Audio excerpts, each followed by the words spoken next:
আচ্ছা ভাই, আপনাদের একটা কথা বলি, দেশে যে নির্বাচন হইতেছে বা হবে, জামাত আসলে ভালো হবে না বিএনপি আসলে ভালো হবে না এনসিবি আসলে ভালো হবে? ভাই এনসিবি তো হইলো হারাম জাদা, ওরা এদের দেশ ধ্বংস করে লাগবে, বেচ্চা খাই লাগবে আমেরিকার হাতে ভাই।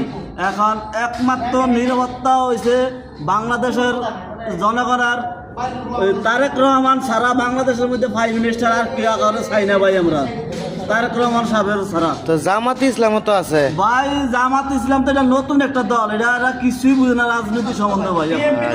তো আপনি কি মন্তব্যটা বলতেছেন, কোন দল চান? ভাই আমি একজন দেশের সাধারণ নাগরিক, আমি দলমল বিশ্বাস করি একটাই, সেটা হলো ইসলামিক আন্দোলন বাংলাদেশ। এই বাংলাদেশের জন্য যদি কেউ কিছু করে একমাত্র ইসলামিক বা জামাতে এইসব দল করবে। আমেরিক কন আর বিএনপি কন, এরা দুটো হচ্ছে চাটকিয়ার দল। দেশকে কিভাবে ধ্বংস করবে তাদের মাথায় সবসময় এই বুদ্ধি খেলে। ভাই তুমি কি চাও?